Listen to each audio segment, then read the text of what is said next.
Bueno, buenos días a todos los hermanos. Eh, es un gusto poder, de alguna manera, poder estarnos reuniendo, sabiendo que principalmente este medio nos convoca de manera local, principalmente. Luego de ahí a donde quiera el Señor que la palabra o su palabra llegue. Porque, bueno, personalmente he estado en un periodo de meditación porque analizando algo que nosotros por lo general no tenemos acceso, eh, claramente de manera, digámoslo, dominical, hablando así, porque cuando nosotros nos congregamos, muchas reuniones se llevan a cabo a las 11 de la mañana, como ustedes podrán entenderlo, pero hoy por hoy, por medio del Internet, uno tiene acceso a todas las reuniones en lo que físicamente no lo tiene, porque si está en un lugar uno no podría ir a otra congregación a ver qué es lo que se está diciendo. Y creo que en este periodo el Señor nos ha estado mostrando también todo aquello que se dice en otros lugares. Y dentro de ello me confieso completamente, y a lo mejor quizás que se podrá pensar de lo que voy a decir, pero me confieso un poco contrario a lo que tiene que ver con el tema del sensacionalismo. Llamo sensacionalismo a aquello que produce o pretende causar temor, como esa prensa sensacionalista que ustedes conocen, aquella que tiende a mostrarnos a nosotros ciertos canales, por ejemplo, que nos muestra muchos más portonazos que cuánto se está trabajando por la economía del país, por ejemplo. O qué noticia, o cosas que son realmente noticias. Ustedes ven que hoy la noticia es capaz de durar una hora y media, pero en la cual se usa una hora para hablarnos de temas de farándula y temas sensacionalistas de cuánto robo, cuánto asesinato, al punto que nos dejan a la población en un profundo temor que ya los encarcelados somos nosotros. Uno puede ver que está tras rejas su casa y a veces, como alguien decía de manera humorística, hay que ponerle reja a las rejas para que no se las roben.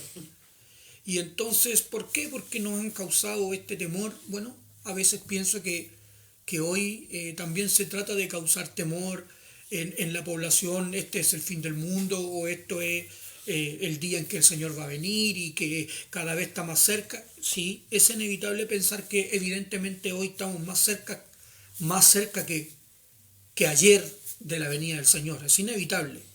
Pero muchas veces veo a la iglesia anhelando el día del Señor y, y no prestando atención a ciertas cosas que uno debiera meditar. Creo que, a ver, no sé cuántos de nosotros pudiésemos pensar cuando uno era pequeño, cuando uno era niño y el padre le prometía cierta disciplina, le prometía, ya vaya a ver cuando lleguemos a la casa. ¿Qué niño habría estado tan contento de que llegara el día en que él llegara a la casa, o el momento o la hora o precisa? Bueno, nosotros quizás no hemos meditado lo que significa el día del Señor. Creo que esas personas, perdonen que hable así, no han meditado en su corazón lo que significa el día del Señor. No pensaba comenzar así, pero me gustaría que, a ver, si pudiesen acompañarme. Me parece que es en Oseas, porque no lo había planeado este pasaje, pero en torno a esta meditación que hago, a veces pienso que es porque, disculpen lo que voy a decir, pero es como que me sintiera tan solo aquí al no ver a las personas, que es como una meditación personal. Y a lo mejor lo que les voy a transmitir es eso, principalmente algo personal mío.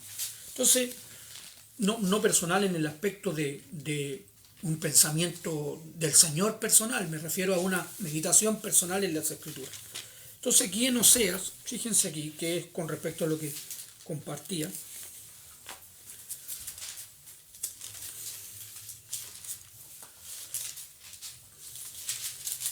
A ver.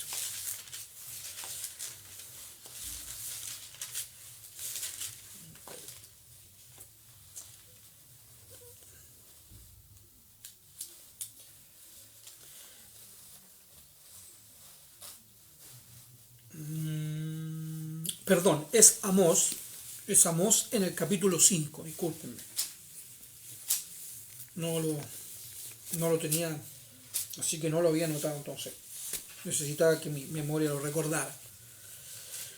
Bueno, dice así. En el capítulo 5 dice, fíjense, oíd esta palabra que yo levanto para lamentación sobre vosotros, casa de Israel. Bien. Dice, cayó la Virgen de Israel y no podrá levantarse ya más. Fue dejada sobre su tierra y no hay quien la levante. Bien. Pero bueno, ustedes pueden leer, continuar, pero yo voy a venir al versículo 16.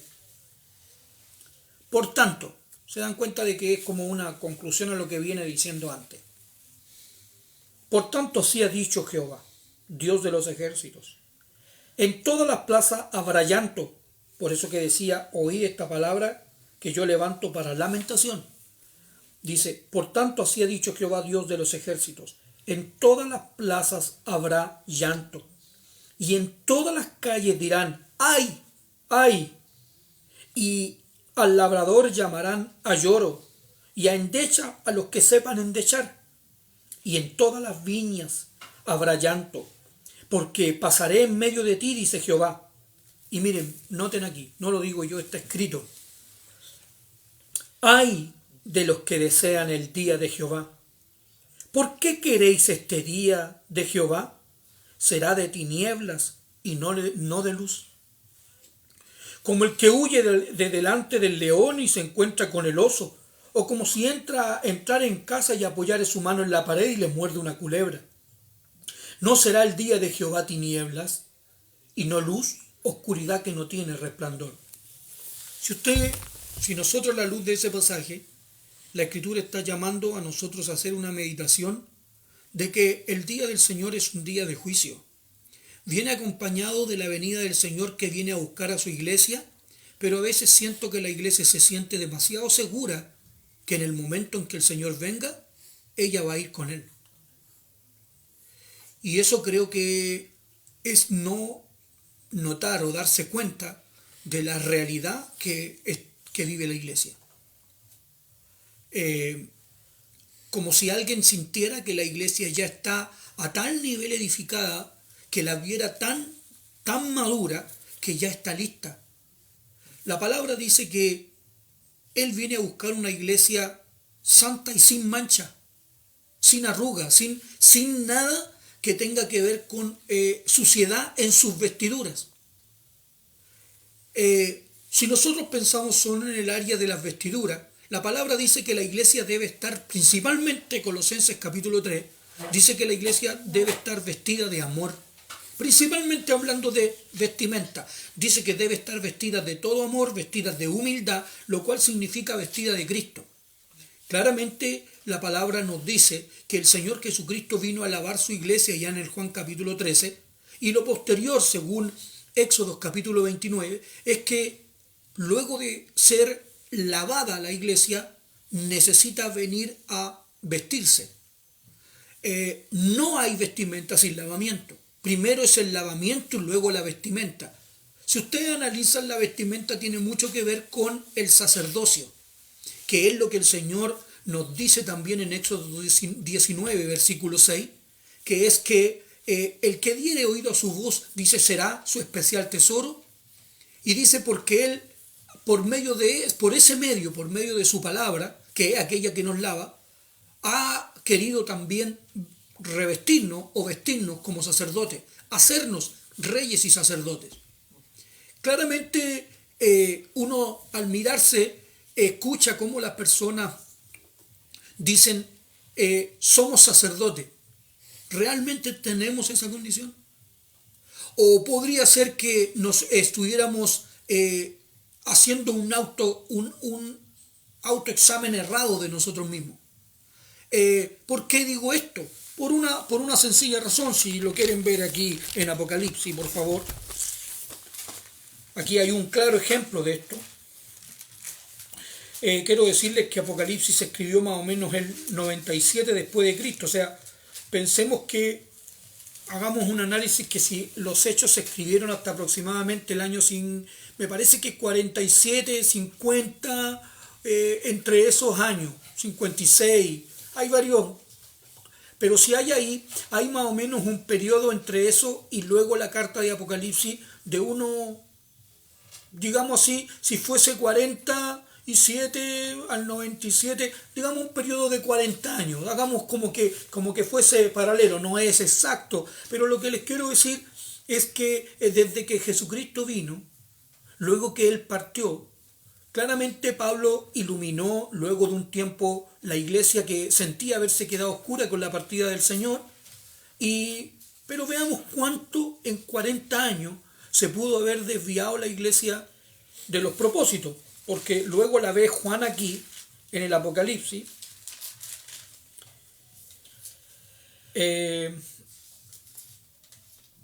Dice en el capítulo 3, en el versículo 17, que es la iglesia de la Odisea, le dice, porque tú dices, yo soy rico y me he enriquecido y de ninguna cosa tengo necesidad. Y no sabes que tú eres un desventurado, miserable, pobre, ciego y principalmente desnudo.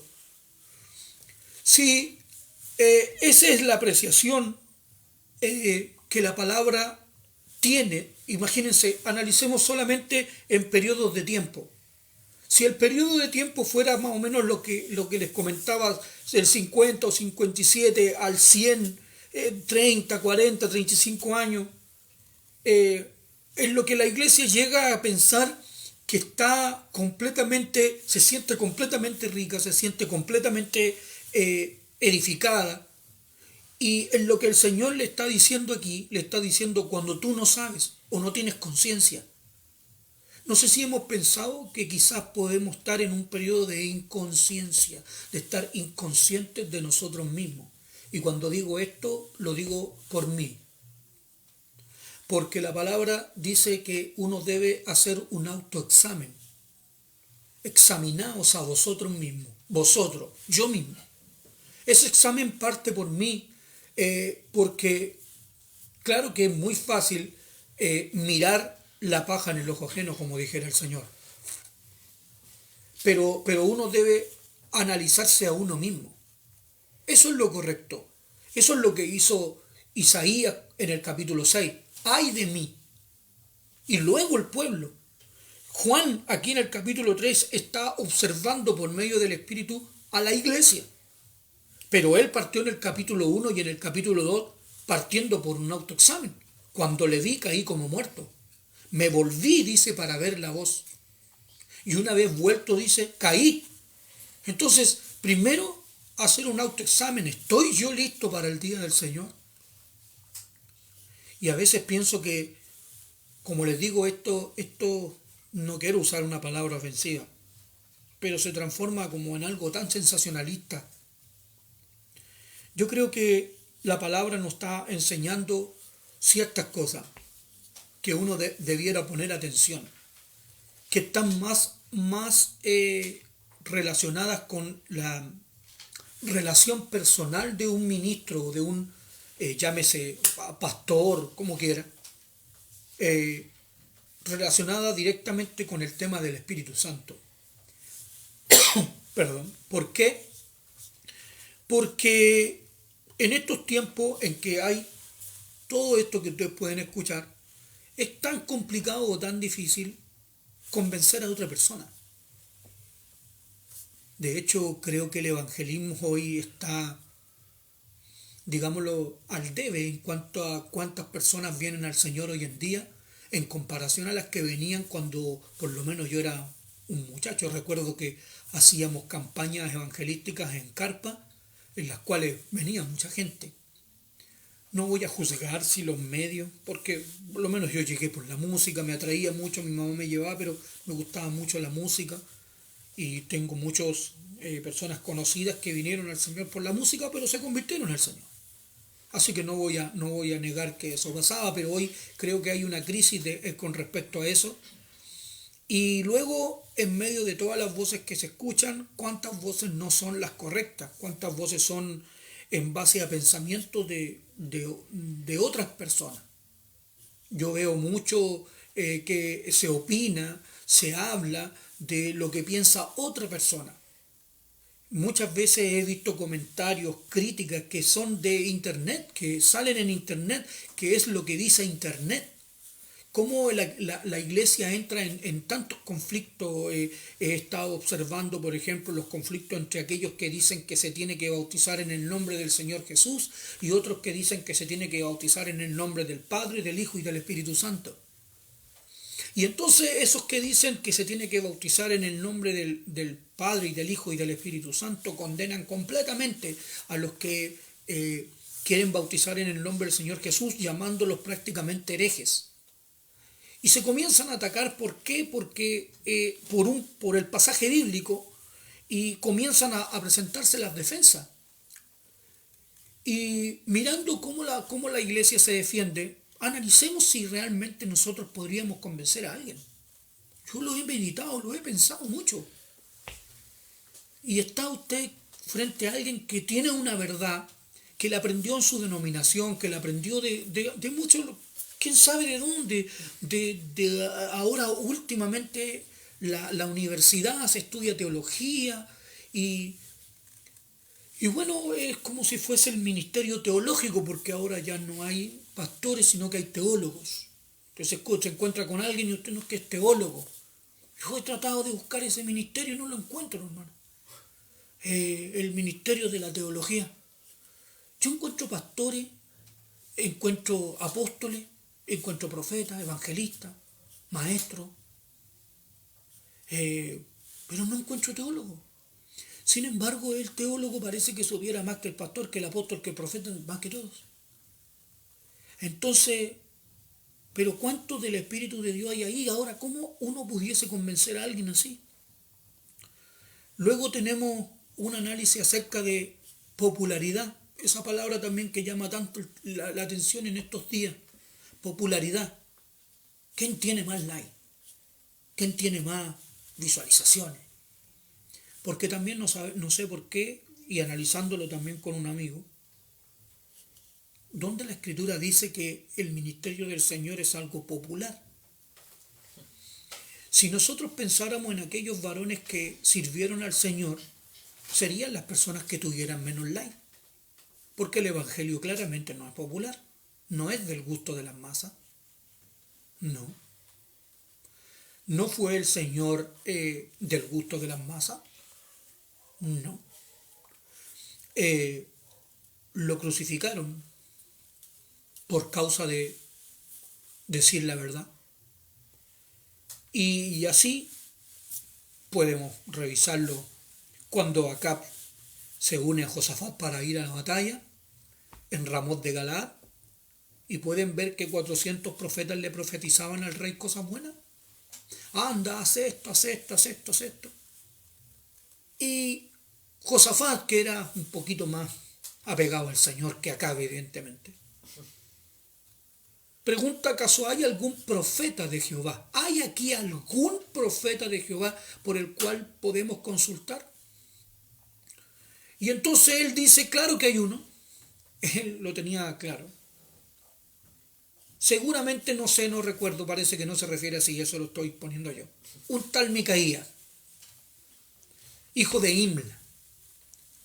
Y ese Micaías dice: yo lo aborrezco, porque nunca me profetiza cosas buenas, sino solamente el mal.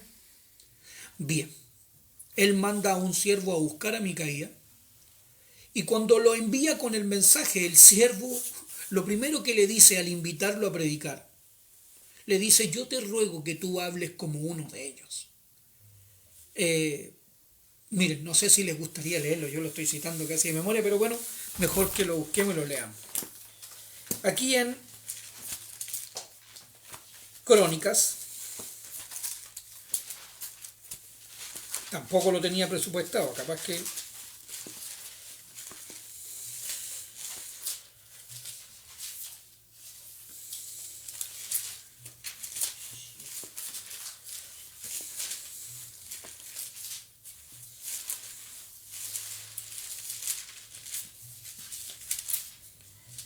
Es Segunda de Crónicas, capítulo 18.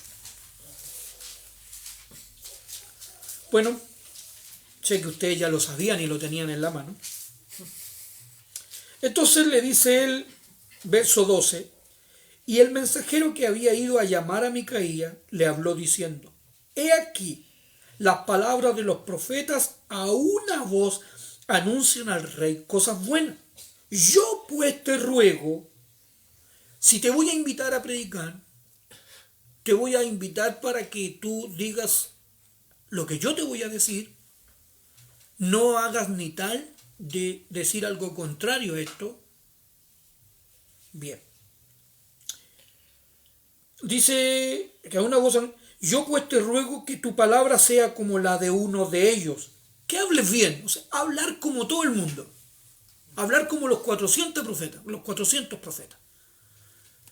Bien, están hablando de 400 likes versus 1. 400 likes. Ok. Y si tomamos en cuenta el like de acá, 401. Y el rey dijo, Micaía, ¿iremos a pelear contra Ramón de Galaad o me estaré quieto? Él respondió, subid y seréis prosperados, pues serán entregados en vuestras manos. Seguramente Micaía pensó, si quiero que me inviten, me voy a hacer como uno de ellos, como un disfraz, para poder acercarme, no lo sé. No sé por qué. Pero él dice así, que después que él había dicho, vive Jehová, que lo que él me diga yo voy a hablar, pero aquí el mensaje es igual que los demás. Y dice así el verso 15, y el rey dijo, ¿hasta cuántas veces te conjuraré por el nombre de Jehová que no me hables sino la verdad? Hay algo que nos llama la atención aquí. No sabemos cómo, pero se dio cuenta que le mintió.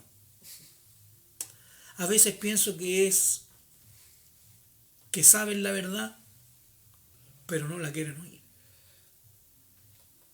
Es más, la palabra dice que cuando no haya palabra verdadera, se amontonarán maestros conforme a sus propias concupiscencias. Justamente muchas veces queremos esa palabra que nos conviene, que nos gusta. La palabra que es dura, la desechamos. Pero la palabra que nos conviene, esa palabra sí la aceptamos como correcta. Bueno, verso 16, entonces Micaía dijo, he visto a Israel, y les dice la verdad. Yo he visto a Israel derramado por los montes como ovejas sin pastor, exactamente como el Señor Jesucristo las vio cuando venía. He visto a las ovejas, veo que Israel está como ovejas que no tienen pastor. Pero sin embargo nosotros no vemos hacia la iglesia, parece que la viéramos con un pastor, la viéramos unida. Si alguien nos viene a decir, examínate a ti mismo, primero uno, luego la iglesia, mírala cómo está, mira en su estado, y alguien viniera a osar decir que ve la iglesia aún no preparada, aún no lista, no osaría decir que Cristo viene, porque si el Señor viniera, ¿cuántos se llevaría hoy? ¿Cuántos de la iglesia? ¿Cuántos de la iglesia desecharía? Entonces, incluso la palabra dice que la siega es el fin del siglo. Los segadores son los ángeles. La palabra dice claramente que ellos van a meter la hoz. Me parece que en Apocalipsis 15 van a meter la hoz y van a apartar el trigo de la cizaña. La palabra cuando decimos trigo y cizaña, la palabra dice claramente en Mateo capítulo 13, desde el versículo 44 en adelante, que esa siega, dice, y tomarán de su reino. No dice que es otro reino, dice, tomarán de su reino a los que sirven de tropiezo. Entonces, van a ver que también dice ovejas y cabritos. A su derecha ovejas, izquierda cabritos. ¿Cuántos el ángel hoy tendría que tomar de su reino para echar en el horno de fuego? Solamente pensemos en esto. Si la palabra dice ya que Él nos haya vestido, no desnudo, que nos haya vestido de amor, que nos haya vestido de toda humildad, ¿cuántos de los ángeles tomarían para encontrar a una iglesia que no está lista ni vestida para las bodas del Cordero? Sacad a este hombre de aquí. ¿Cómo llegaste aquí sin estar vestido? Es cosa que miremos que en 40 años el desvío que hubo desde Cristo, Pablo, hasta Apocalipsis 40, y como les decía, 35, como ustedes quieran. Yo tomo 40 porque es un periodo de 400 años de silencio, 400 años en Egipto, lo cual se le profetizó a Abraham en Génesis 15, y tomé 40 años ahora aquí para un número simbólico. ¿Cuánto se desvió? ¿Cuánto se habrá desviado el Señor en unos 2000? Restémosle 100, en unos 1900 años. Y es digno de análisis, pero personal, yo insisto, porque no se trata de convencer a nadie. Entonces, bueno, así es como él ve la iglesia. Verso 17. Y el rey de Israel, dice, estos no tienen señor, dice. Los deja sin pastor, dice. Y dijo Jehová, estos no tienen señor. Ese periodo es bastante, aquí lo ven en Crónica. Luego, antes de este periodo, lo van a ver en los jueces. No había rey en Israel. Cada uno hacía lo que bien le parecía. ¿No? Bien. Así que fíjense, cada uno habla lo que bien le parece. Cada uno lee el libro que bien le parece. Luego de este periodo ve usted de la partida del Señor Jesucristo solamente, en la partida del Señor Jesucristo, hasta la aparición de Pablo. Luego ve Primera de Corintios una iglesia y cómo la vemos, dividida, en pecado, siguiendo hombres, doctrinas de hombres. Como bien decía, me parece no sé, como un tema de conversación, el pastor Raúl, el pastor Adolfo, dejaos del hombre, me parece que era lo que se les preguntaba. Y justamente como por un libro se lee la escritura de manera perjuiciada. Entonces, claro, ya no es lo que yo estoy o lo que me está mostrando el Señor, sino lo que otro dice, y con lo que Él dice yo voy y leo la Biblia, pero la leo interpretada. Otro me la interpretó. Y hay que alguien no se venir sin un libro a hablar. Como los mensajes se preparan hoy.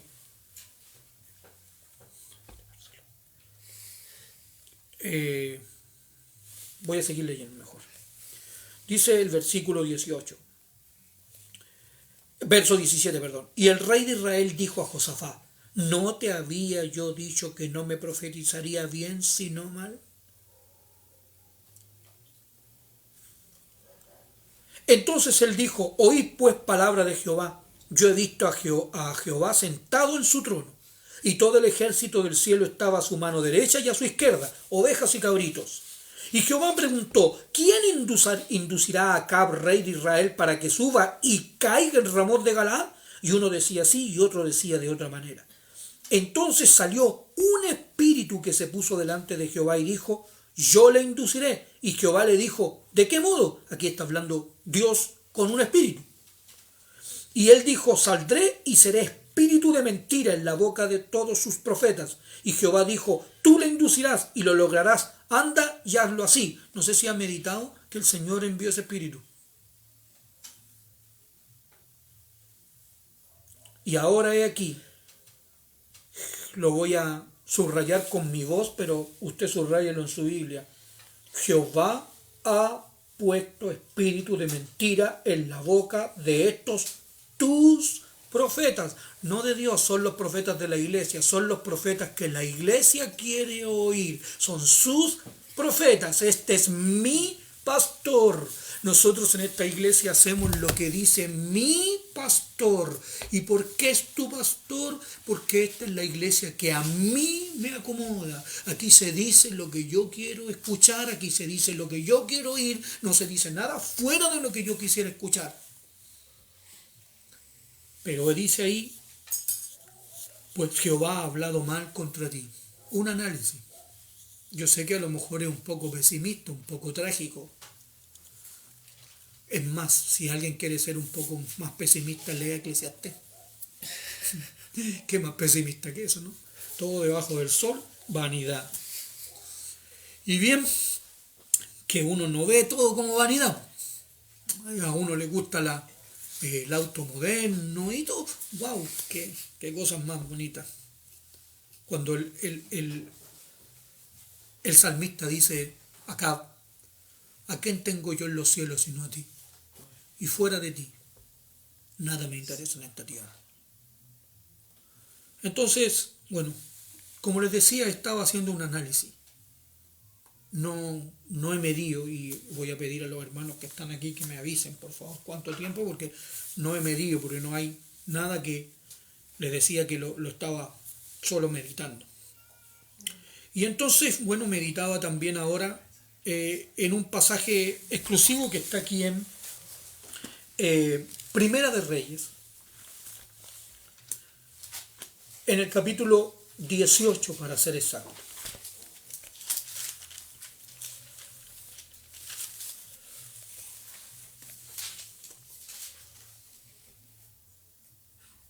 Y he pensado mucho en esto, no sé si lo voy a decir, creo que merece mucho más explicación, lo voy a confesar así, merece mucho más explicación, pero creo que las escrituras nos dan mucha claridad con respecto al evento principal antes de la venida del Señor. Y el evento principal antes de la venida del Señor no es una peste, ni siquiera una guerra, porque la palabra dice que oiréis de guerras, Mateo 24 estoy citando, bueno, creo que se lo deben saber de memoria porque en estos tiempos se lee mucho, pero aún no es el fin. Bueno, veamos cuál es el fin. Ahí en el capítulo 24 voy a recordar solamente que dice, y será predicado este evangelio para testimonio de todas las naciones, y entonces vendrá el fin. O sea, lo que va a marcar el fin es la predicación poderosa del evangelio. Eso está claro ahí en Mateo. No lo va a marcar ni siquiera principalmente la tribulación, porque ahí dice, después de la tribulación, sí, pero esa tribulación también va a servir para la predicación poderosa del evangelio.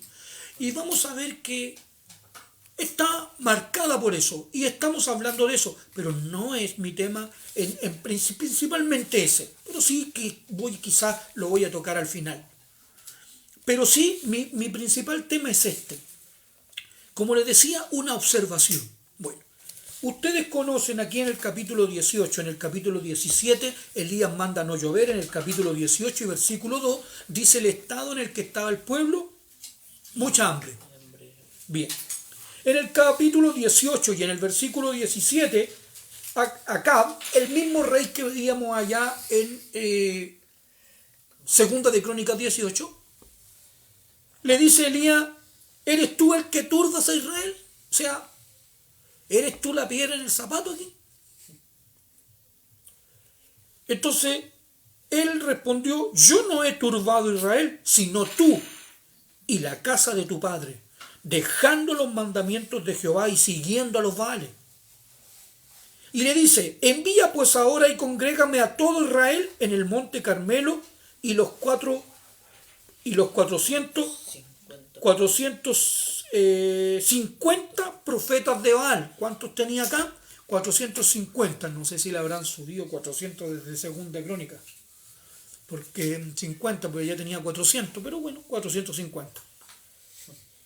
Y los 400 profetas de Acera que comen de la mesa de Jezabel. Noten, ¿cuántos profetas? 850. ¿Cuántos likes? Perdonen que hable así, pero en popularidad, ¿cómo hablaban aquellos que el rey estimaba? 400. Dice que les envió espíritu de mentira. ¿Estará usted diciendo, hermano, que usted tiene la verdad? No. Yo tengo que examinarme a mí mismo. Yo tengo que hacer un examen a mí mismo. Somos llamados a hacer eso. La Escritura nos manda, el Señor nos dijo, mirad lo que oí. Cuando uno dice mirad lo que oí, uno no mira lo que oye, lo escucha. Cuando lo mira, Cuando uno mira lo que oye, lo mira en la Escritura. Eso es lo que dice. Entonces, cuando usted escuche que alguien dice no lo escuche, mírelo. Mire las Escrituras si lo que le están diciendo es como la Escritura dice. Pero no solo en un pasaje extraído completamente de todo el contexto para crear, como se dice, un pretexto, para crear una verdad de algo que la persona leyó. Como por ejemplo, me voy a callar otra vez. Entonces, pero bueno, dice así aquí la Escritura. Versículo, capítulo 18. Quiero hacer un énfasis aquí en el versículo 36, que dice: cuando llegó la hora de ofrecerse el holocausto, se acercó el profeta Elías y dijo: Jehová, Dios de Abraham, de Isaac y de Israel, sea hoy manifiesto que tú eres Dios en Israel. Ok. Y luego, y que yo soy tu siervo. En el momento de presentar la ofrenda, él va a decir que se manifieste que tú eres el Dios verdadero y que yo soy tu siervo en medio de 850 profetas. ¿Quién va a manifestar quién es el verdadero? Dios. Dios. No es un intento personal, no es un intento humano por tratar de cambiar o hacer volver a la iglesia, porque en eso siento que somos impotentes. No podemos hacerlo. Se presta principalmente para entrar en discusión, se presta para que alguien se atreva a contradecir, y eso es humano. Pero aquí él dice sea manifiesto. Pero hay algo que me llama mucho la atención aquí, continuando la lectura en el 36, y dice: y que por mandato tuyo he hecho todas estas cosas. Y dice: respóndeme, Jehová, respóndeme, para que conozca este pueblo que tú, oh Jehová, eres el Dios, y que tú vuelves a ti el corazón de ellos. O sea, cuando alguien quiere tratar de volver el corazón de la iglesia a Dios o hacia la verdad, no existe hombre en esta tierra que pueda hacer tal cosa. Entonces yo pensaba y analizaba, mis amados hermanos, que 400 profetas fueron versus uno, que no era popular. Y ese uno salió victorioso, pero no salió victorioso porque era él, sino salió victorioso porque el Señor estuvo con él. Y, ¿saben? Para ya ir acercándome así, no vayan a pensar que todavía voy a terminar, pero acercándome hacia la idea principal. Yo pienso en esto, que dice que por mandato tuyo he hecho todas estas cosas, y yo leía y releía a ver si el Señor le dijo cómo tenía que ser. Y no hay ningún texto bíblico aquí que le dijera a él: tienes que hacer esto, esto, esto y esto y esto. Lo busqué para ver si estaba la información, pero ¿saben? Encontré una palabra que quiero que sea va a ser como para acercarme al cierre. Encontré esta palabra que está aquí en el versículo 30, que dice así: entonces dijo Elías a todo el pueblo: acercaos a mí. Y todo el pueblo se le acercó, y esta palabra es clave: y él arregló el altar de Jehová que estaba arruinado. O sea, él no hizo un nuevo altar, no, por eso que no está esa orden ahí, por eso que no está la orden. El Señor le dijo: colócate un carnero, échale 3 cántaros de agua, nada de eso. Él lo que le está diciendo aquí es que lo que siempre fue, lo que siempre ha sido, es lo que debe hacerse.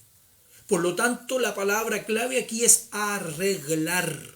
Algo que está arruinado, no que no existe, está arruinado. Entonces la palabra, para toda esa palabra, es una sola: restauración. Pero no es la restauración de las vidas, que hay que restaurar esto, que la restauración de esto. No, está hablando de la restauración de la iglesia. Lo que han dejado, se han ido en pos de idolatría. idolatría. Yo escuchaba, el pastor Raúl usaba una expresión, los becerros.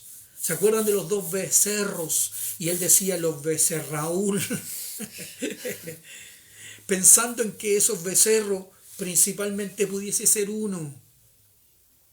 Cuando uno se convierte a sí mismo en un ídolo de la iglesia, cuando toda la palabra, todo nuestro ser alaba al Dios de los cielos, alaba a Él, Él es el único, ¿saben? Una de las cosas que debe verse en medio de la iglesia, la palabra dice que eso produce comunión. La palabra dice que en medio de la iglesia dice que se habló tocante al verbo de vida. Y dice que ese verbo es del cual oímos, al cual hemos visto y al cual contemplamos. Entonces, si usted lo cita en el capítulo 27 de los Salmos, la palabra 27 o 29, pero uno de esos dos, dice la Escritura que nosotros estamos en tu templo para contemplar su hermosura. Lo que debemos contemplar es su hermosura, no la hermosura de los hermanos, no la hermosura del pastor, no la hermosura de la música, no la hermosura del culto para nosotros, que el culto estuvo muy hermoso. El culto es para el Señor, es para Él, y a Él el culto se le debe hacer como a Él le gusta, no con lo que a mí me gusta.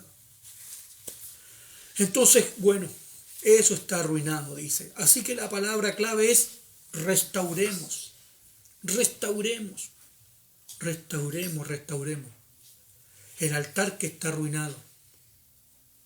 Bueno, hablando de eso, quiero que vean que en la restauración, lo pueden leer a través de las Escrituras, la restauración siempre se ha hecho a través de un remanente. No a través de un grupo grande de personas, sino de un remanente escogido por gracia, un remanente al cual el Señor santifica, al cual el Señor le revela, un remanente al cual se acerca al Señor para estar cerca de Él, llamado aquí, fíjense qué interesante, 12 piedras. 12 piedras. Esas 12 piedras, preparadas, el cordero en medio, echarle 3 cántaros de agua o hacer 3 veces eso. 3 años el Señor edificó esas 12 piedras. 3 años les derramó agua. 3 cántaros de agua. 3 indica el arca con sus 3 pisos. 3 indica el tabernáculo con sus 3 lugares. 3 indica el camino al Padre. El fin del discipulado.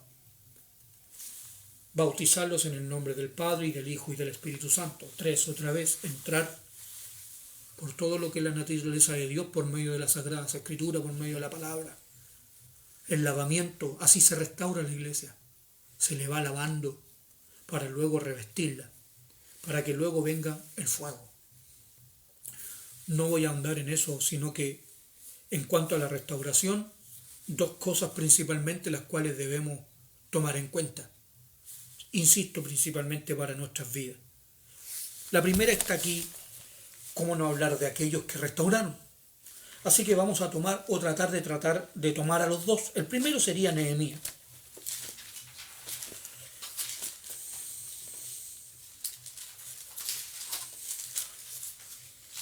En el capítulo 4, el principal problema con el cual nos encontramos a la hora de arreglar algo que está arruinado, arreglar algo que está arruinado. Lo primero que nos encontramos, dice así, capítulo 4 y versículo 10. Y dijo Judá: las fuerzas de los acarreadores se ha debilitado, y el escombro es mucho, y no podemos edificar el muro. Los primer problema para la edificación son los escombros de la iglesia. Es lo primero, los escombros. Pablo lo llamó así porque Pablo lo llamó de otra manera en Segunda de Corintios 10. Él lo llama derribando argumentos y toda altivez. ¿Cuántos argumentos tenemos para defender las posturas? Esos argumentos a nosotros nos hacen yo soy rico, estoy vestido, soy rico, yo veo. Esos argumentos a nosotros nos son el primer conflicto a la hora de la edificación. Los escombros dice escombro es mucho. ¿Por qué mucho? No tengo el tiempo, hermano, solo anótelo, Isaías 61, versículo me parece que es el 6, que dice que el escombro es mucho porque es de muchas generaciones. Se ha venido arrastrando desde muchas generaciones. ¿Cómo no lo vamos a hacer así si la iglesia lo hacía así? Si la iglesia primitiva lo hacía así, si nuestros padres nos enseñaron así. Y eso escombro, no podemos edificar, no podemos. Se cansa, dice, la fuerza de los acarreadores, se cae debilitado, se cansa. Usted se cansa tratando de hacer entender a alguien. Luego tiene otro conflicto que también quise hacerlo, está en Esdras, antes de Nehemías, aquí una hojita más acá, en el capítulo 4 también, que es fácil recordar, Nehemías 4 y Esdras 4. Miren, este también es un problema en medio de lo que yo les decía tantas voces. Oyendo los enemigos, verso 1, de Judá y de Benjamín, que los venidos de la cautividad edificaban el templo de Jehová, Dios de Israel, vinieron a Zorobabel y a los jefes de las casas paternas y le dijeron: edificaremos con vosotros, porque como vosotros buscamos a vuestro Dios y a Él ofrecemos sacrificios. O sea, nosotros queremos ayudar también porque nosotros amamos y buscamos al mismo Dios y somos del mismo Dios. No hacemos otra cosa, hablamos de Él, así que con ustedes queremos también nosotros estar ahí, y usted considera a todas las personas y todas las voces de todos los lugares para que le contribuyan en su edificación. No hace juicio de nada, porque todos sirven al Señor. Y ellos le responden: desde los días de Esar-Adón, rey de Asiria, que nos ha hecho venir aquí. Eso lo puede leer en Segunda de Reyes, capítulo 17, del versículo 24 en adelante, si quiere saber quiénes son estas personas. Pero esas mismas personas son las que había hecho ir el rey de Asiria desde Betel, donde había comenzado el reino de Jeroboam. Analicen eso. Pero es una imitación. Bueno, no tengo ahora el tiempo de hablar de eso, pero sí, les voy a citar los pasajes. Me parece que es Segunda de Reyes, como les decía, 17-24 en adelante, y eso viene arrastrándose desde Primera de Reyes, desde el capítulo 12 y versículo 25, la separación de Israel con Jeroboam, como él estableció un culto imitado a Dios. ¿Ya? Bien. Entonces la respuesta en el versículo 3, Zorobabel, Jesúa y los demás jefes de las casas paternas de Israel dijeron: no nos conviene edificar con vosotros casa a nuestro Dios, sino que nosotros solo la edificaremos a Jehová, Dios de Israel, como nos mandó el rey Ciro, rey de Persia. Parece el dicho: más vale que mal acompañado. Nosotros solos, no, pero es que nosotros también servimos a Dios. No lo haremos con ustedes. Eso que nos llame la atención a nosotros, que estas personas podían discernir quién es quién. ¿Quién es quién? Dice la palabra que Jeroboam trajo sacerdotes que no eran de la casa de Leví. Dice la Escritura que él trajo varones que no habían dejado sus ejidos, sino que eran sacerdotes porque al que él quería consagraba. Muchas veces alguien llega a un cargo ministerial porque es familia, porque a alguien le pareció que era muy activo, Jeroboam era el más activo de la casa, por eso Salomón lo puso.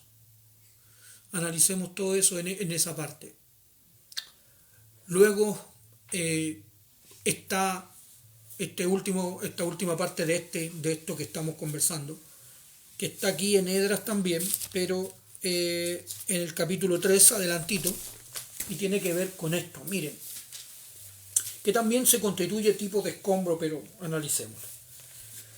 Dice el capítulo 3, y cantaban alabando, dice el verso 11, y dando gracias a Jehová y diciendo porque Él es bueno, porque para siempre su misericordia sobre Israel, y todo el pueblo aclamaba con gran júbilo, alabando a Jehová porque se echaban los cimientos de la casa de Jehová, hablando de restaurar, porque aquí esto es un libro de restauración, se estaba restaurando el templo. Y muchos de los sacerdotes, de los levitas y de los jefes de las casas paternas, ancianos que habían visto la casa primera, viendo echar los cimientos de esta casa, lloraban en alta voz, les causaba pena. Se afectaban. Para entender esto también, claro, hay muchas cosas, solo es una meditación. Si a alguien le llama la atención, puede preguntarlo, no sé, algún medio, preguntarlo. Esto es principalmente de la iglesia, les decía. Pero si hay alguien que le interese. Ageo capítulo 2 dice que la gloria postrera de esta casa será mayor. Porque ¿qué es lo que le dice en el versículo 3, me parece, de Ageo 2? Él le dice, ¿quién ha quedado que haya visto esta casa en su gloria primera? Y él le dice, ¿no es ella como nada delante de vuestros ojos? Por eso que ellos, dice que al ver esta casa, ellos lloraban mucho porque la casa de la gloria primera se había destruido. Quiero decirles que al análisis de la Escritura van a ver que esa gloria primera, según lo dijo Moisés, es la gloria del hombre. La iglesia ha estado muy llena, muy llena, muy llena de la gloria del hombre. Se predica mucho de la gloria del hombre, que algunos que se atreven a decir que ellos son, no, yo soy esto, yo soy estos otros de la iglesia, yo soy, no lo voy a decir por no afectar a nadie, pero el hombre no es nada. Cristo es el todo en la iglesia. Allá dice, y la gloria postrera de esta casa será mayor que la primera. Dice que es la misma casa lo que cambia en la gloria. La gloria postrera de la casa es Jesucristo nuestro Señor. Pablo dice por medio de primera en 2 de Corintios capítulo 3, refiriéndose a Moisés, que él ponía un velo sobre para que no fijaran la hoja en la gloria de aquello que había de ser abolido. Sino más bien dice que se manifestará con gloria aquello que permanece. Por lo tanto, la segunda gloria, no la de Moisés, no la del hombre, la segunda gloria que es el Señor, pues cuando se conviertan al Señor el velo se quitará y la casa manifestará la gloria de nuestro Señor Jesucristo. Esa es la gloria postrera. Esta casa que dice que están edificando va a contener otra verdad, la gloria del Señor Jesús. ¿Quiénes son los que se oponen? Aquellos que dieron la casa con su gloria primera. Porque cuando comienzan a conocer la gloria del Señor Jesucristo, es lo que le pasó a Isaías. Cuando yo le vi, caí como muerto. Porque lo que permite al hombre cuando ve la gloria de Dios, ve a sí mismo y se autopercibe un pecador. Cualquier persona que mire o contemple la gloria de nuestro Señor Jesucristo, inmediatamente es capaz de ver su propia condición. Porque a la luz de nuestro Señor todo es sombra. Por lo tanto, ¿qué es lo que le pasaba a estos varones? Viendo la gloria primera, la cual el Señor tiene que destruir, no podían soportar la gloria postrera porque ellos mismos quedaban presos en esa gloria. Entonces, bueno, dice, quiero que recuerden también en el capítulo 9 del ciego, que el Señor sanó a Juan en el capítulo 9, cuando él dice, ¿queréis vosotros haceros sus discípulos? La gloria postrera. Y ellos le dicen, tú eres su discípulo, pero nosotros discípulos de Moisés somos la gloria primera. Muchas veces queremos quedarnos en esa gloria, que los hombres sean nuestros maestros, que los hombres sean... Debemos transicionar. Juan el Bautista nos vino a enseñar eso. Una transición entre la primera gloria y para transicionar hacia la gloria postrera. Eso es lo que Juan el Bautista, usted lo puede ver en él, cuando claramente, y ese es Elías, el Elías que había de venir. Cuando usted mira a Juan el Bautista y entonces le preguntan, ¿con qué autoridad haces estas cosas? Le preguntan al Señor Jesús. Y él no contestó, no dio la respuesta, sino contestó con una pregunta. Voy a parafrasear, ¿de parte de quién venía Juan el Bautista? Ellos dijeron, si decimos que venía de parte de los hombres, nos apedrean porque todos saben que venía de parte de Dios. Y si decimos que venía de parte de Dios, nos va a decir, ¿y por qué no le creyeron entonces? Bueno, no le creyeron porque amaban más las glorias de los hombres. Por eso no confesaban a Jesús, porque amaban más la gloria de los hombres. Se quedaron entrancados en la gloria primera y no quisieron transicionar a la segunda gloria. Y miren lo que dice el verso 13: y no podía distinguir el pueblo el clamor de los gritos de alegría, de la voz del lloro. ¿Quiénes lloraban? Los ancianos viendo la gloria primera. ¿Quiénes se alegraban? Aquellos que estamos viendo la gloria postrera. Y me incluí. Gracias, Señor.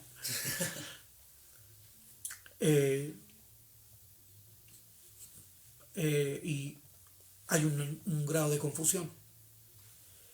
Y dice, porque clamaba el pueblo con gran júbilo y se oía el ruido hasta de lejos. Así que ahí tienen. Ese es otro de los conflictos, aquellos que se han quedado en la gloria postrera. Pero bien, para ir hacia el final y ya ir terminando, veíamos a Elías arreglar, aquí ven los conflictos, los escombros. Bueno, pero aquí, para terminar aquí en Malaquías,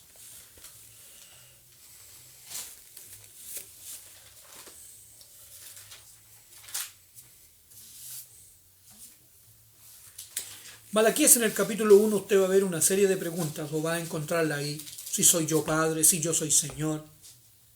Y ellos siempre preguntándose, ¿en qué hicimos esto? ¿En qué? Prácticamente como que no se dan cuenta de lo que han hecho. Es como no están conscientes de lo que están haciendo. Hoy no nos habíamos dado cuenta que estábamos presentándote a ti lo cojo. El Señor les dijo, yo les di que presentarme a mí, y ustedes me presentan lo cojo. Bueno, hablándole principalmente al sacerdocio. Pero capítulo 3, les dije que iba a aclarar algo hacia el final. He aquí yo envío mi mensajero, el cual preparará el camino delante de mí, vendrá súbitamente a su templo el Señor a quien vosotros buscáis, y el ángel del pacto a quien deseáis vosotros. He aquí viene, ha dicho Jehová de los ejércitos. ¿Y quién podrá soportar el tiempo de su venida? ¿O quién podrá estar en pie cuando Él se manifieste? ¿Quién? ¿Saben? Delante de Elías, cuando Elías invocó el nombre del Señor, cayó el fuego, consumió, lamió el agua. Todos los profetas.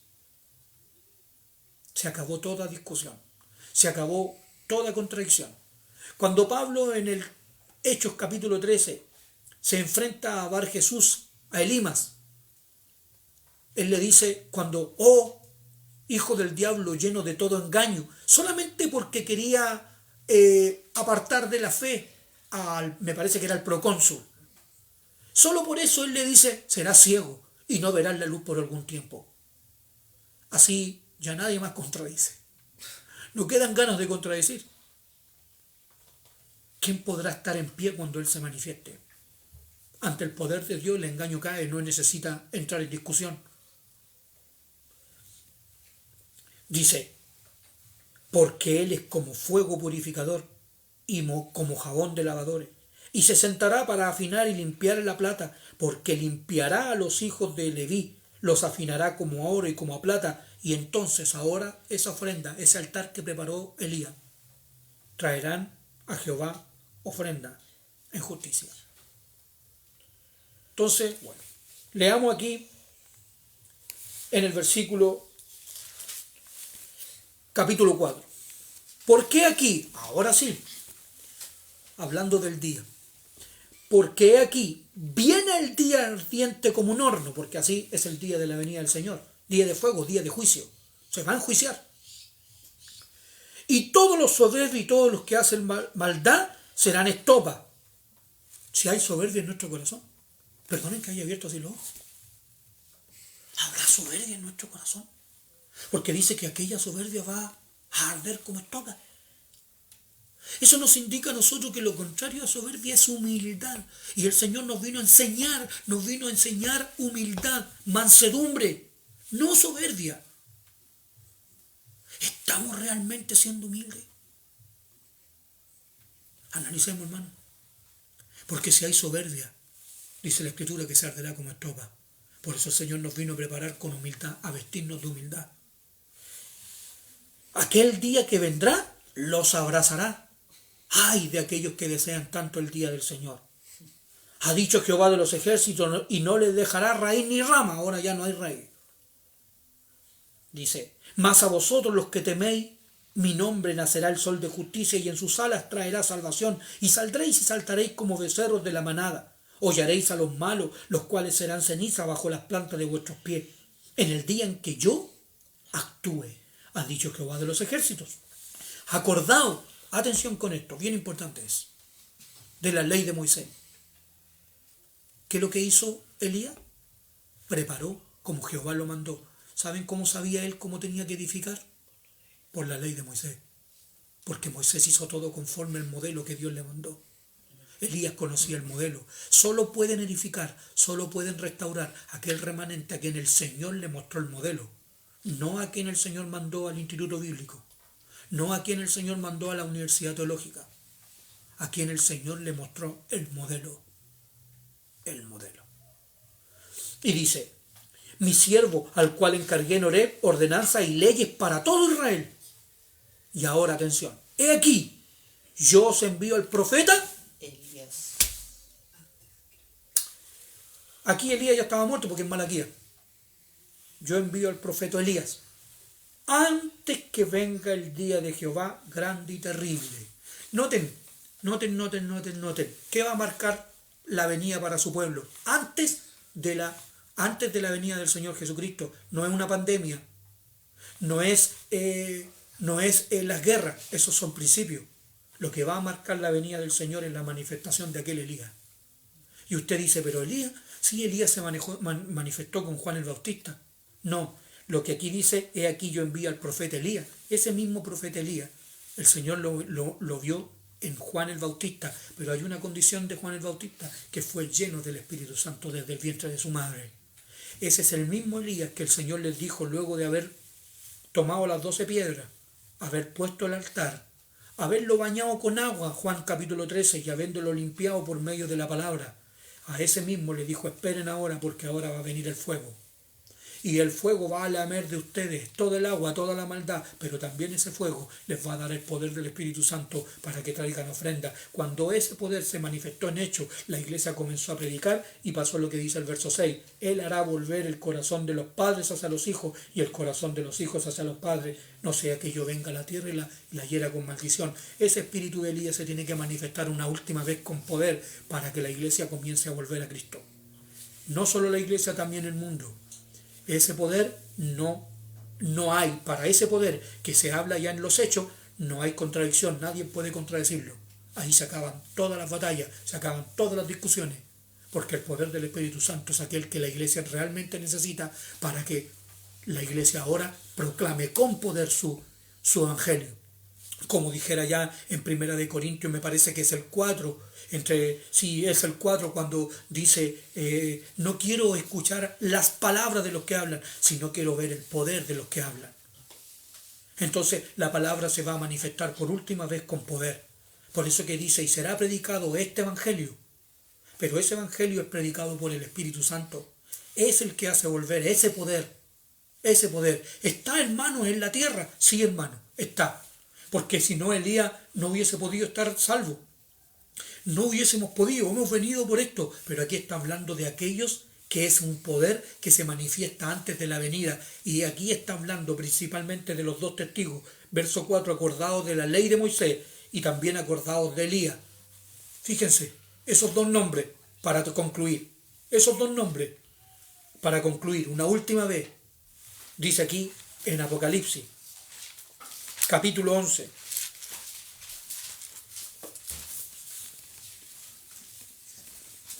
¿Qué está haciendo la iglesia entonces ahora? Antes que se manifiesten estos dos testigos, con poder antes de la venida del Señor Jesucristo. También lo dice de la semana 70. Daniel, en el capítulo 9, verso 28, creo, dice la Escritura, y que hará una renovación del pacto. Una renovación del pacto, y dice, a la mitad de la semana se presentará, digámoslo así, el desolador, pero antes de eso vendrá una renovación del pacto. Y hará volver, dice, ese espíritu hará volver. Luego termina así, verso 3, y daré a mis dos testigos. Dice, ¿por qué dos? Yo leía ya, acordado de la ley de Moisés, y envío el profeta Elías, antes que venga el día, dice, y daré a mis 2 testigos que profeticen por 1260 días vestidos de cilicio. Estos testigos son los 2 olivos y los 2 candeleros, ¿ven? Candeleros, la iglesia, que están en pie delante del Dios de toda la tierra. Si alguno quiere dañarlos, sale fuego de la boca de ellos y devora a sus enemigos, ¿ven? Así no contradice nadie. ¿Quién podrá contradecir? Si alguno quiere, ¡fum! Fuego. El Espíritu Santo no permite. Véanlo en los hechos. Vean cómo ellos hacían callar las bocas. Dice, debe morir, dice, y si alguno quiere hacerles daño, debe morir él de la misma manera. Entonces, claro, yo les decía, ¿está el Espíritu Santo? Sí, pero hermano, qué necesidad tiene la iglesia de él hoy. Cómo ha ido apagándose con el tiempo. Dice, estos tienen, ve esa palabra, subráyela, poder, no palabrerías, no poder. Dice, para cerrar el cielo a fin de que no llueva en los días de su profecía. ¿Quién hizo eso? Elías. Dice, y tienen poder sobre las aguas para convertirlas en sangre. ¿Quién hizo eso? Moisés, los 2 testigos que vimos ahí en Malaquía. Aleluya al Señor.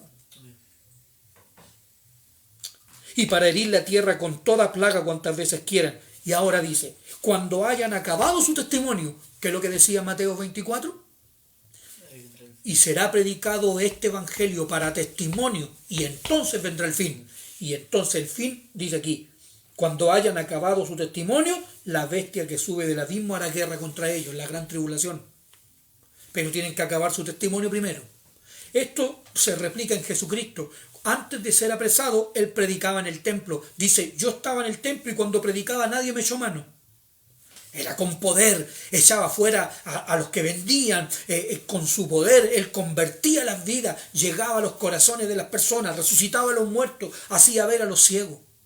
Pero cuando lo tomaron, él les dijo claramente, pero ahora es vuestra hora, la hora de las tinieblas.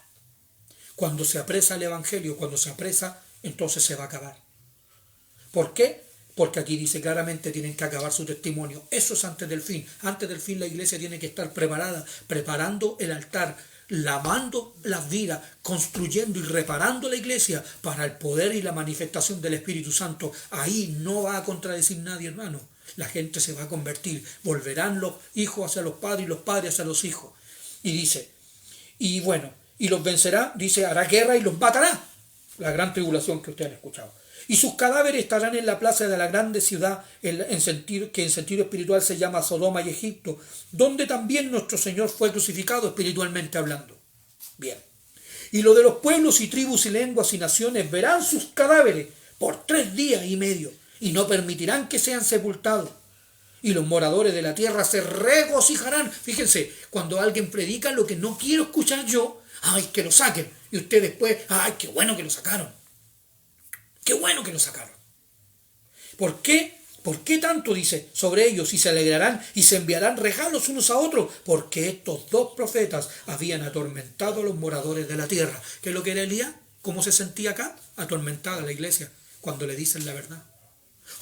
Esto, no, ojalá lo sacara. Ojalá lo sacara. Por eso que ahí, pero dice, pero después de 3 días y medio entró en ellos el espíritu de vida enviado por Dios y se levantaron sobre sus pies y cayó un gran temor sobre los que los vieron. Y oyeron una gran voz del cielo como de trompeta, lo voy a decir yo. Esa es la última trompeta. Cuando el Señor hizo sonar la trompeta, hizo sonar la voz y dice, subid acá. Y subieron al cielo. ¿En cómo viene Él? En una nube. Antes de venir el Señor se tienen que manifestar estos detalles. Pero principalmente para la iglesia se está preparando para un periodo poderoso de la manifestación del Espíritu Santo.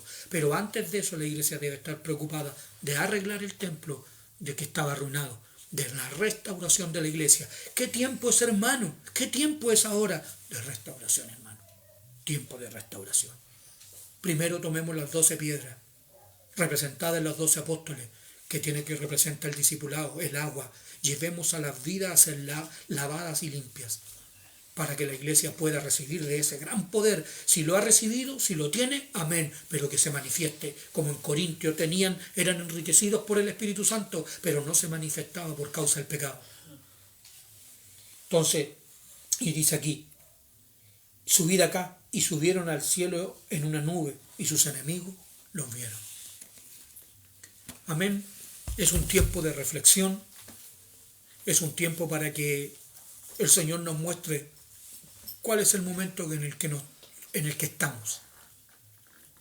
Así que yo les insto profundamente a que tengamos una oración en este momento para que roguemos al Padre que nos permita, como yo lo hablaba con mi amigo, que nos permita ser parte de ese remanente.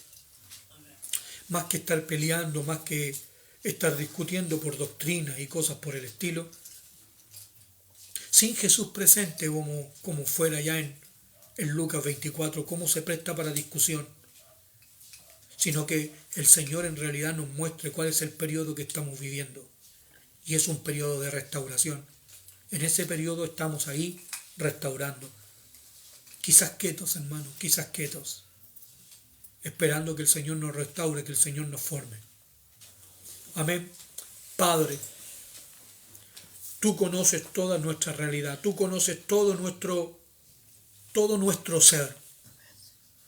Ante los hombres podemos vernos enteros, completos, vestidos, ricos. Señor, podemos vernos de manera tan crecida, por tanto prestigio quizás que podremos tener. En mi caso no es así, Señor, pero tanto prestigio de tantos años. Pero la verdadera pregunta es ¿cómo nos ves tú, Señor? Entonces, ¿cómo ha quedado esta casa en su gloria primera? Y tú mismo eres quien responde, ¿no es ella como nada? Señor, a veces nosotros no nos vemos así. No nos autopercibimos de manera tan débil. Nos percibimos de manera más bien, nos sentimos tan poderosos, nos sentimos tan completos, nos sentimos tan crecidos, Señor.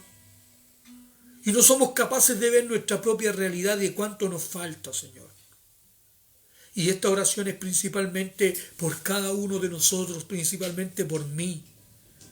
Muéstrame, Señor, muéstrame mi condición, para que sea capaz, Señor, para que antes que otro diga que ore por él, primero lo haga yo mismo por mí mismo, Señor, sabiendo que el principal problema frente a la iglesia, frente a la edificación, el principal problema yo lo tengo al mirar al espejo. Ese problema es como cuando Adán, Padre, es como cuando Adán, Señor, tú le preguntas por su esposa y Adán responde claramente por su pecado, perdón, y él responde, la mujer que me diste, siempre queriendo culpar a los demás. Cuando en realidad uno tiene que autoexaminarse uno mismo, Señor. Padre, ayúdanos a ver nuestra condición. Y sabemos, Padre, que cuando tú iluminaste a Pablo, cayó a tierra con toda su gloria. Y así, Señor, al ver tu manifestación, tu gloria poderosa, que tú no eres en nada comparable a un hombre, sino que tú eres glorioso, Señor. En tu templo todo contempla, todo muestra tu gloria, se contempla tu hermosura.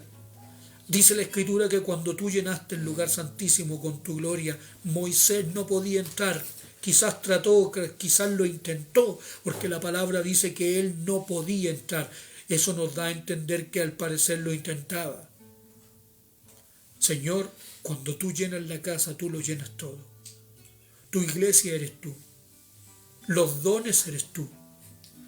No importa lo que está por fuera, sino lo que va por dentro, y lo que va por dentro eres tú. Por eso que la iglesia se edifica contigo. Pablo lo dijo claramente. Yo he trabajado más, pero no yo, sino la gracia de Dios conmigo. Señor, que tu iglesia sea edificada por medio de la gracia que tú le has dado, por el don del Espíritu Santo que tiene cada uno. No por cosas externas, no por estudios externos, sino porque tu Santo Espíritu ha revelado la vida del Hijo, la vida del Padre, a una vida, Señor, como dijera Jesucristo en Mateo 11:29. Padre, revélanos al Padre, revélanos al Hijo, Métenos en tu intimidad para conocerte, Señor. Gracias, Padre. Gracias, Señor. A ti rogamos, restaura tu iglesia, restaura nuestras vidas, llénala del Espíritu Santo, para que sea una iglesia poderosa, Señor. Gracias, Señor. Gracias, Padre. Amén. Muchas gracias, mis amados hermanos. Nos estaremos viendo en una próxima oportunidad. Que el Señor les bendiga.